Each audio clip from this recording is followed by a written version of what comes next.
Y a nivel militar, Rusia, a pesar de tener solo un 10-12% del presupuesto militar de Estados Unidos, produce más armas que los Estados Unidos, por lo menos a nivel terrestre. Entonces tienes en este momento una cantidad abrumadora de producción industrial rusa. Tantos drones rusos que prácticamente casi ya un dron ruso contra cada soldado ucraniano. Imagínate esa proporción. Una proporción de artillería a favor de Rusia de 8-1, de tanques de 6-1. Y así podemos seguir enumerando ítems. Entonces, de misiles, de helicópteros, de aviones, de reclutas. No hay cómo Ucrania pueda ganar esta guerra, porque saben que Ucrania está por desmoronarse. Saben que Rusia se va a apoderar de toda la Ucrania oriental, incluyendo Kharkov y Odessa, hasta el río Dnieper. Esa va a ser la zona Waffen, la zona tampón, como el paralelo 38 entre las Coreas. Y lo que quieren es asegurarse que la Ucrania occidental no caiga a manos rusas, tener su zona de influencia, es decir, como Corea del Norte y Corea del Sur, prácticamente Ucrania occidental, Ucrania oriental. Así va a quedar. La pobre Ucrania, el cadáver de la pobre Ucrania va a ser dividido entre Polonia, Rumania, Hungría y los propios países occidentales.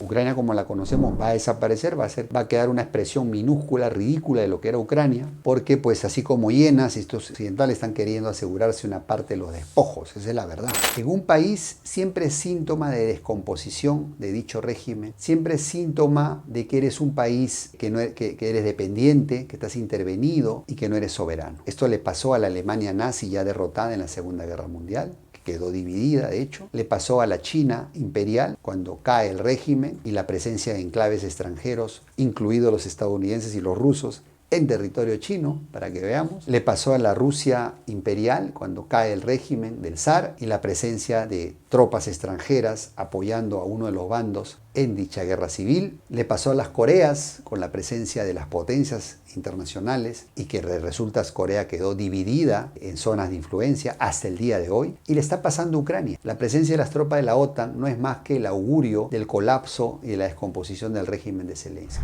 En marzo de 2024, el presidente Emmanuel Macron anunció el despliegue inicial de 2.000 soldados franceses en territorio ucraniano en apoyo del régimen de Zelensky. Esto va a formar parte de un primer contingente que se supone va a crecer con el paso del tiempo y que busca apuntalar el esfuerzo de guerra ucraniano. Desde los países bálticos acudieron algunas voces a apoyar esta iniciativa de Macron y sumarse, o la intención de sumarse con tropas reales de la OTAN a dicho esfuerzo. Sin embargo, también ha habido voces de países como Alemania que se han mostrado reacias a dicha iniciativa. Entonces cabe la pregunta, ¿qué significa todo este despliegue abierto y descarado de tropas de la OTAN en Ucrania a favor de Zelensky? ¿Realmente significará esto un cambio en el equilibrio de poder bélico entre los dos contendientes? En este video vamos a analizar justamente eso. ¿Qué hay tras bambalinas detrás de este despliegue de las tropas de la OTAN abierto y descarado? Y si esto va a significar algún cambio en el rumbo de la guerra de aquí en adelante. Quédate y te cuento más.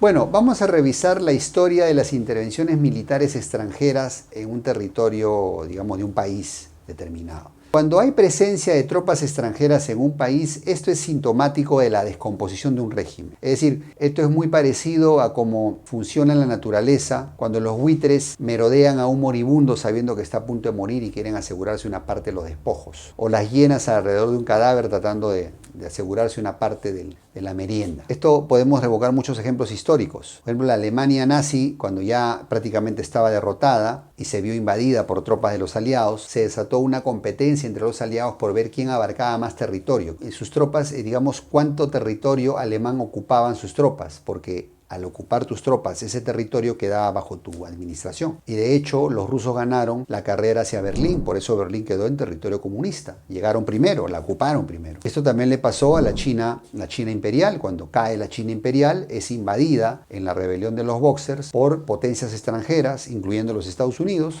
ya en aquella época, y digamos se desarrollan una serie de enclaves extranjeros, alemanes, ingleses, franceses, portugueses, etcétera, hasta rusos. Le pasó a la Rusia zarista. Cuando cae el régimen zarista, se desata una guerra civil donde participan una serie de ejércitos extranjeros, incluidos estadounidenses, invadiendo Rusia, y obviamente, pues de no haber vencido a los bolcheviques, Rusia estaría atomizada y balcanizada en este momento. Le pasó a la África colonial cuando pues es ocupada y repartida por las potencias coloniales en la Conferencia de Berlín. Y le pasó también a las Coreas cuando se desata la guerra internacional de las Coreas, donde participa Estados Unidos apoyando al sur y los aliados, y participa China y la Unión Soviética apoyando al norte. Y al final el resultado fue una Corea dividida en dos zonas de influencia. Eso es lo que suele pasar cuando un país recibe tropas extranjeras, cuando te intervienen tropas extranjeras. Entonces, la presencia de tropas extranjeras en Ucrania, supuestamente aliados, realmente es síntoma de malos augurios en el futuro cercano.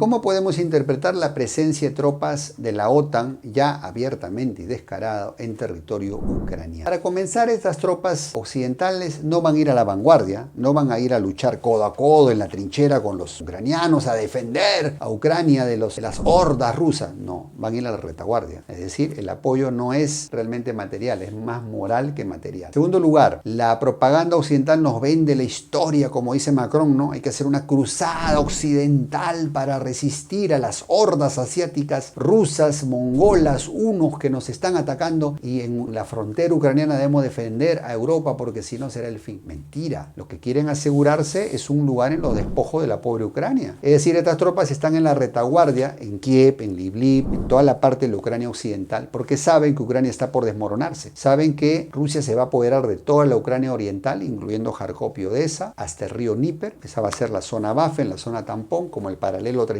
entre las Coreas, y lo que quieren es asegurarse que la Ucrania occidental no caiga a manos rusas, tener su zona de influencia, es decir, como Corea del Norte y Corea del Sur, prácticamente Ucrania occidental, Ucrania oriental. Así va a quedar. La pobre Ucrania, el cadáver de la pobre Ucrania va a ser dividido entre Polonia, Rumania, Hungría y los propios países occidentales. Ucrania, como la conocemos, va a desaparecer, va a quedar una expresión minúscula, ridícula de lo que era Ucrania, porque pues así como hienas, estos occidentales están queriendo asegurarse una parte de los despojos, esa es la verdad. Entonces, no es un apoyo real, es básicamente para tener sometido a Zelensky, para que no se les voltee, como decir, oye Zelensky, por si acaso no hagan las paces, no le des mucho a Rusia, porque acá ya te tenemos, acá tengo mis tropas, por si acaso, no te me portes tan mal, ahorita ya no me sirves, vamos a hacer el tratado, el armisticio, qué sé yo, y aquí estoy yo para asegurarme que Kiev no caiga a manos rusas, Lviv, etc. Esa es la verdad, eso es lo que está pasando realmente. No es un apoyo desinteresado a Occidente, es realmente el baile de las hienas. A fines de marzo de este año, Zelensky salió a un medio occidental dando una entrevista donde mencionó que él ahora sí está dispuesto a negociar, que estaría dispuesto a analizar la posibilidad de ceder Crimea a Rusia a cambio de que los territorios de Ucrania del 2014 regresen al país. Y esto es muy sintomático, mi querido amigo. Para que Zelensky y su camarilla de fanáticos ahora esté dispuesto a negociar es porque saben que se están desmoronando, saben que si no aprovechan y obtienen algo en este momento, lo van a perder todo. Por esa razón, la narrativa triunfalista de los inicios del 2022, los medios occidentales y los youtubers occidentales ha ido cambiando de la guerra que está ganando Ucrania a la guerra que tenemos que ganar. Ahora dicen la guerra que no debemos perder, no podemos perder. Y esto obviamente es una admisión de derrota. Es decir, tú no vas y mandas tropas a un país que está ganando una guerra. No, obvio no, así no funcionan las guerras. Y entonces esto nos hace pensar que realmente Zelensky se siente perdido, sabe que está perdiendo la guerra productiva, porque además hubo una jugada estratégica de carambola de Rusia. Rusia con Irán, que es su aliado, es muy cercano, recordemos que drones iraníes combaten a favor de Rusia. Rusia le dijo a Irán, ¿sabes qué? Ármate a Hamas y haz un ataque a Israel, porque Israel es muy estratégico para Occidente, y esto va a generar que todos los focos de atención mediáticos y de recursos vayan hacia Israel y descuiden a Ucrania, se debilite el apoyo a Ucrania. Y dicho y hecho, esa es la hipótesis que yo manejo realmente, que esto fue una carambola bien pensada con el apoyo a los hutíes, el apoyo a la Hamas, para que se abra un segundo frente que debilite el esfuerzo de guerra de Occidente que apoyaba a Ucrania. Y obviamente Occidente puede darse el lujo de perder Ucrania, pero no puede darse el lujo de perder Israel. Entonces esa es la razón por la que Ucrania se está quedando más huérfana cada vez más, y por esa razón en este momento, sintiéndose débil, propone negociaciones. ¿Y cuál ha sido realmente la clave para que esta victoria de Rusia se esté desarrollando? ¿Cómo Rusia ha logrado inclinar la balanza de la guerra a su favor en este momento? Con una sola palabra: guerra total. La guerra total, que es el esfuerzo bélico supremo de todo el Estado, poniendo todos los recursos para asegurar la victoria. Y es lo mismo que le aplicaron a Napoleón, lo mismo que le aplicaron a Hitler y ahora se la están aplicando a la OTAN. Lo mismo. Porque recordemos que las economías de Rusia en lo militar, China en lo productivo, India, toda la parte asiática de los BRICS, es una economía real, es una economía industrializada. Versus los aliados de Ucrania que son Europa, Estados Unidos, que son economías financiarizadas. Son economías básicamente especulativas que tienen un tejido industrial menor. De hecho, China tiene el mayor parque industrial del mundo. Y a nivel militar, Rusia, a pesar de tener solo un 10-12% del presupuesto militar de Estados Unidos, produce más armas que los Estados Unidos, por lo menos a nivel terrestre. Entonces, tienes en este momento una cantidad abrumadora de producción industrial rusa. Tantos drones rusos que prácticamente casi ya un dron ruso contra cada soldado ucraniano. Imagínate esa proporción. Una proporción de artillería a favor de Rusia de 8-1, de tanques de 6-1. Y así podemos seguir enumerando ítems. Entonces, de misiles, de helicópteros, de aviones, de reclutas. No hay cómo Ucrania pueda ganar esta guerra. Entonces, realmente el esfuerzo de guerra ruso es supremo para asegurar la victoria, porque para Rusia es una guerra existencial. Para Occidente no. Han utilizado a Ucrania como ariete para debilitar a Rusia y la pueden desechar en cualquier momento. Eso es lo que está pasando y lo que va a pasar con el colapso ucraniano. Rusia está en una carrera hacia el Dnieper para asegurarse toda la Ucrania oriental, incluyendo Kharkov y Odessa, crear esa zona de seguridad, buffer, tampón y listo. Y hacer colapsar al régimen de Zelensky. Por eso están atacando las infraestructuras energéticas de Ucrania, para dejarla sin energía, para que no puedan ellos realmente movilizar sus recursos en defenderse. Lamentablemente la situación de Ucrania y el colapso puede estar muy cercano en pocos meses o incluso semanas.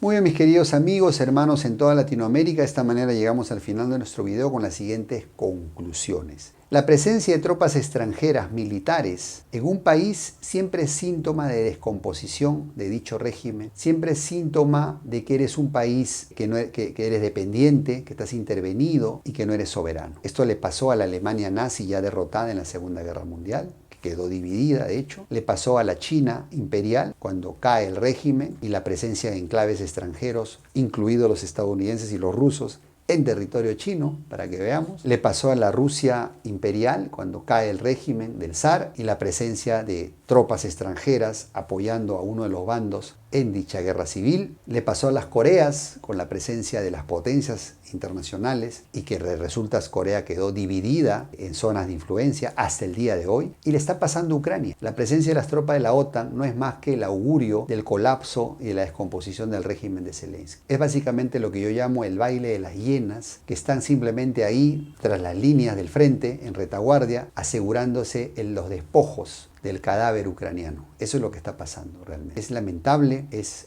muy triste lo que le ha pasado a Ucrania por apoyar a estos fanáticos polarizadores de la clase política ucraniana, lamentablemente. Y nuestra Latinoamérica, ¿en qué espejo se puede ver? Podemos vernos en el espejo africano, por ejemplo, donde hay presencia de bases militares estadounidenses y la participación de los mercenarios rusos luchando contra, digamos, los militares franceses, ¿cierto? En el Sahel. Pero ¿no es acaso lo mismo que nos pasa en Latinoamérica? ¿No hay acaso bases militares estadounidenses en Latinoamérica? ¿No hay acaso presencia de mercenarios rusos en Latinoamérica sosteniendo al régimen impopular de Maduro o a los regímenes de Cuba y Nicaragua? ¿No es acaso un calco y copia? ¿No es acaso que esa presencia rusa y estadounidense en Latinoamérica se traduce en una polarización de izquierdas y derechas? En una batalla cultural que nos tiene como entre Latinoamérica peleando entre hermanos, solo favoreciendo intereses extranjeros. Mientras nosotros no cambiemos nuestro chip mental y dejemos de comer dogmas e ideologías extranjeras, nada o poco cambiará en Latinoamérica. Esa es la verdad. Porque siempre estaremos siendo parte de este juego maquiavélico y maniqueo de buenos contra malos, donde solo ganan las potencias extranjeras. Y ese es el desafío para ti, mi querido amigo joven latinoamericano, de empezar a pensar diferente, salir de nuestro eurocentrismo y ver al mundo y aprender de Asia, que está desarrollándose, y no es porque se esté desarrollando con permiso Occidente, mi querido amigo, si traen sus problemas y sus broncas, pero es que ellos han tenido la visión de tener una generación de políticos nacionalistas que velan por los intereses de sus países y que no comen dogmas. Ya Asia no come dogmas ni ideologías extranjeras. Asia cuida por sus intereses. Y es lo que nosotros necesitamos aprender en Latinoamérica. Dejar a estos locos de izquierda y derecha que nos venden cuentos y empezar a pensar distinto. Sé que se puede y te invito a hacerlo, mi querido joven latinoamericano. Si deseas unirte a un chat, a un grupo de patriotas latinoamericanos que pensamos diferente, te invito a unirte. escriben por inbox y va a ser cordialmente invitado. Y si estás de acuerdo con este mensaje, ayúdenos a compartirlo y romper la censura de redes, compartiéndolo con por lo menos 5 personas de tus contactos cercanos. Sé que no me vas a fallar. Y bueno, espero tus comentarios en la casilla de abajo, pues ya sea que estés de acuerdo o en desacuerdo, no pasa nada. Siempre me gusta leerte abajo. Entonces, bueno, te mando un gran abrazo de hermano. Te veo en el siguiente video y recuerda lo que siempre decimos en este canal: para liberar a nuestra Latinoamérica, lo que necesita más que nunca es unidad y pragmatismo para volver a ser grandes. Hasta la próxima.